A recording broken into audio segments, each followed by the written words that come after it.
Hello everyone, today we are going to see the inflammatory reaction steps. For that we will first remember कि इसमें five steps होते हैं and we will write R and R. इस पांच R आपको लिखना है, ठीक है ना। इसमें जो फर्स्ट R है उसका मतलब है रिकॉग्निशन। देन उसके बाद वाला जो R है उसका नाम है recruitment. Then is the removal and उसके बाद रेगुलेशन एंड लास्ट वाले का मतलब है रिपेयर। सबसे पहले हमने देखा रिकॉग्निशन। इसका मतलब क्या होता है कि सबसे पहले रिकॉग्निशन होता है। रिकॉग्निशन किसका? Noxious, of noxious agent, of noxious agent, ठीक है। यही जब भी नॉक्सियस एजेंट हमारे बॉडी रिकॉग्नाइज कर लिया, then that is the first step कि वो एक फर्स्ट स्टेप होता है कि जो कि इनिशिएटिंग फैक्टर होता है, इनिशिएशन फॉर इन्फ्लामेशन, ठीक है। अब जो सेल्स जो कि इन्वॉल्व होते हैं, involve in inflammation, they are the कौन से होते हैं, ठीक है ना। They are the tissue resident, और बोलते हैं सेंटिनल सेल्स। अब आप लोग टिश्यू रेसिडेंट सेंटिनल से, वो तो बहुत बड़ लग रहा है, but it is nothing, it is just macrophage, dendritic cell and mast cell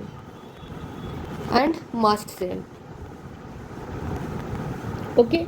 इससे रिकॉग्नाइज होता है। उसके बाद और कौन हेल्प करते हैं रिकॉग्निशन में? और हेल्प करते हैं फैगोसाइट्स, ओके। ये बेसिकली क्या करते हैं, ये जो दोनों चीज़ें हैं, ठीक है ना, ये बेसिकली क्या करते हैं, दे रिकॉग्नाइज द माइक्रोबियल प्रोडक्ट और substance released from damaged cell,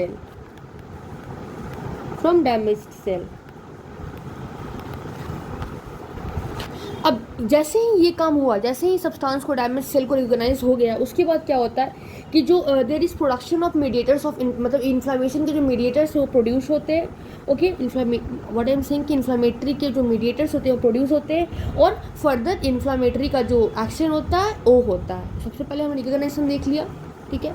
now first it was we have seen, now second we are going to see, that is the recruitment.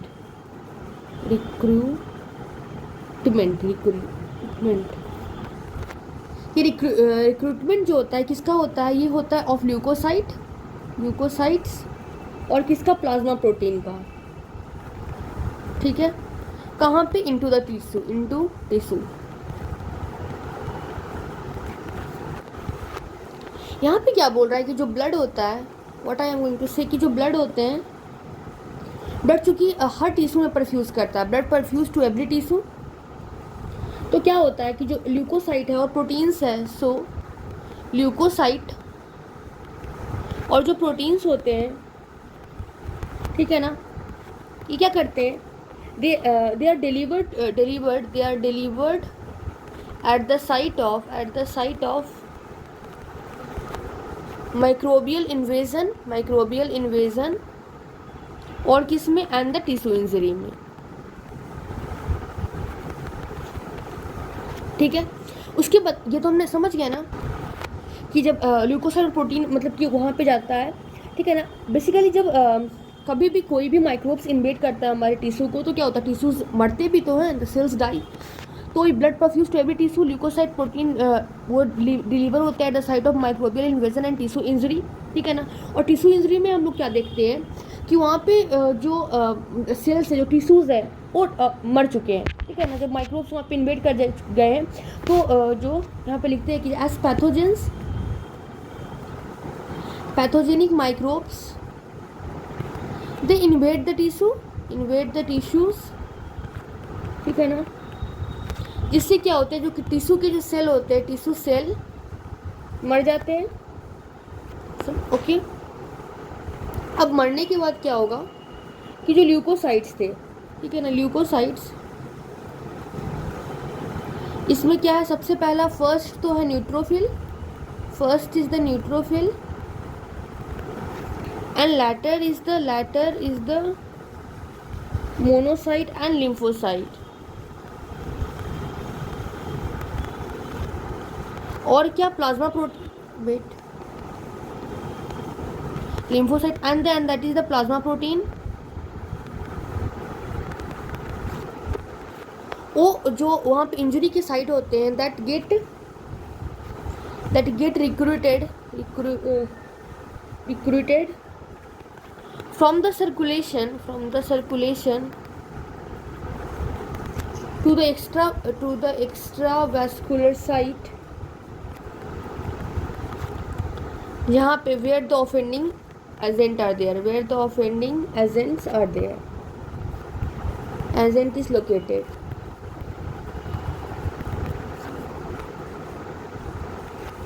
अब ये हो गया, ठीक है, रिक्रूटमेंट तो हो गया, ठीक है, ल्यूकोसाइट का प्लाज्मा प्रोटीन का। अब रिक्रूटमेंट के बाद हमने क्या देखा था कि थर्ड वाज द रिमूवल, ठीक है ना।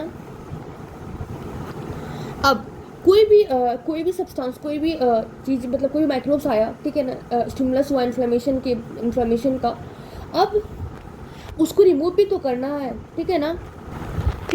तो जो रिमूवल का स्टिमुलस आया इन्फ्लेमेशन में, उसमें क्या होता है कि वो मेनली रिमूवल का जो स्टिमुलस आता है मेनली आता है बाई फैगोसिटिक सेल, वो क्या करता है, विच इंजेस्ट, और क्या कर देता है, डिस्ट्रॉय कर देता है माइक्रोब्स को और डेड सेल्स को, ठीक है। तो आई होप यू अंडरस्टैंड कि जो भी फैगोसाइटोसिस, जो भी डेब्रिस है, जो भी माइक्रोब्स है, उसको रिमूवल का साइन आता है फैगोसिटिक सेल से, क्योंकि इंजेस्ट कर लेते हैं और डिस्ट्रॉय कर देते हैं माइक्रोब्स और डेड सेल का। उसके बाद now the fourth was regulation, removal हो गया, नाउ रेगुलेशन मतलब कि हमें टर्मिनेट करना है, टर्मिनेशन ऑफ द रिएक्शन, ठीक है। उसके बाद रेगुलेशन के बाद हमने क्या देखेंगे, हम फिफ्थ स्टेप देखेंगे एंड दैट इज द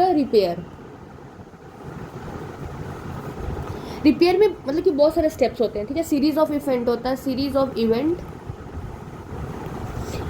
जिसमें क्या होता है कि उसमें वो हील करता है, there is healing of damage tissue. और हम पढ़ेंगे कि हीलिंग कैसे होता है, रीजनरेशन होता है, पहले जो सेल जो बच रहे हैं उनका रीजनरेशन होता है, और उसके बाद कनेक्टिव टिश्यू से उसको स्कैरिंग होता है, ठीक है। This was the 5 things. After this now we are going to look the causes of inflammation,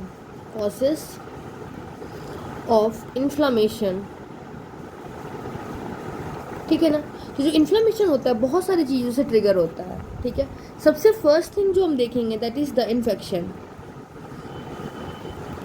में हम क्या बात करेंगे, जैसे बैक्टीरियल इन्फेक्शन है, ठीक है ना, viral infection, fungal infection, parasitic infection, ठीक है ना, माइक्रोबियल टॉक्सिन,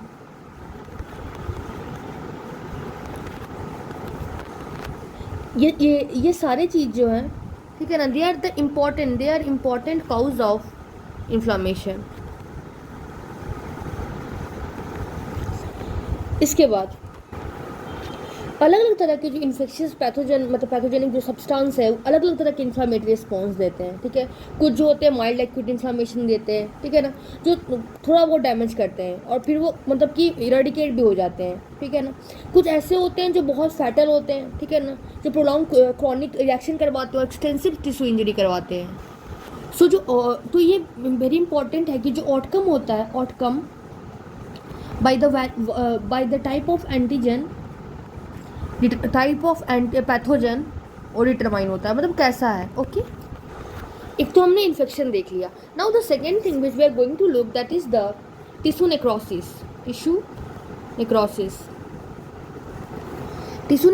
है। ये भी क्या करता है, this also elicit the inflammation, okay.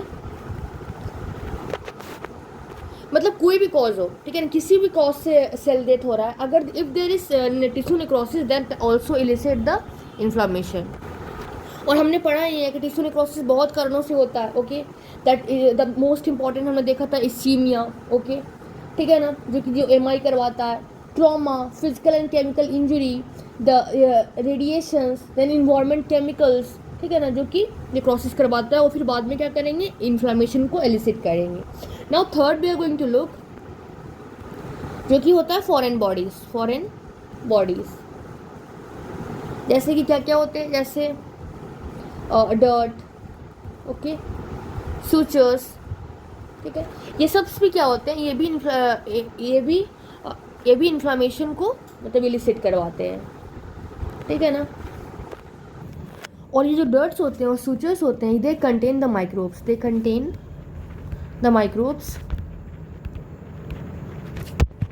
उसके बाद ये भी माइक्रोब्स कंटेन कर सकते हैं, एंड ये क्या करेंगे कि this will initiate the inflammation. उसके बाद कुछ एंडोजीनस सब्सटेंस होते हैं, ठीक है ना, ये भी हार्मफुल हो सकते हैं, और this will also elicit the inflammation, ठीक है। अगर ये harmful if they deposit in tissue, ठीक है। इनके एग्जांपल्स क्या क्या है, examples are like urate crystal, ठीक है, जैसे कि गाउट में, कोलेस्ट्रॉल क्रिस्टल्स, जो कि एथेरोस्क्लेरोसिस में, ठीक है। अब जैसे लिपिड जैसे डिपॉजिट हो गया किस में, ठीक है ना, तो जब लिपिड डिपॉजिट होता है तो इससे रिलेटेड डिजीज होता है, that is called as obesity associated metabolic syndrome, ठीक है, तो इसमें भी इन्फ्लामेशन होता है। Now fourth thing which we are going to look, that is the immune reaction. Fourth is the immune reaction, that is also called as hypersensitivity,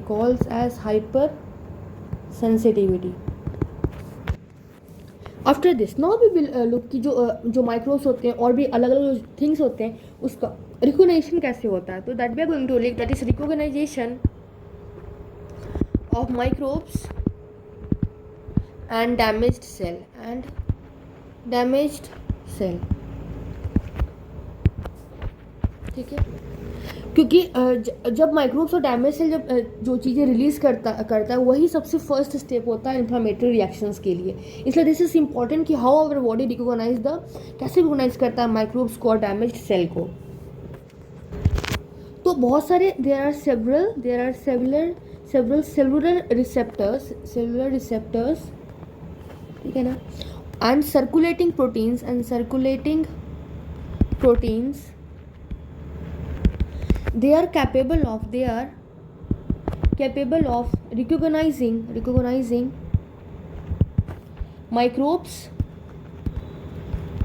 and product of cell damage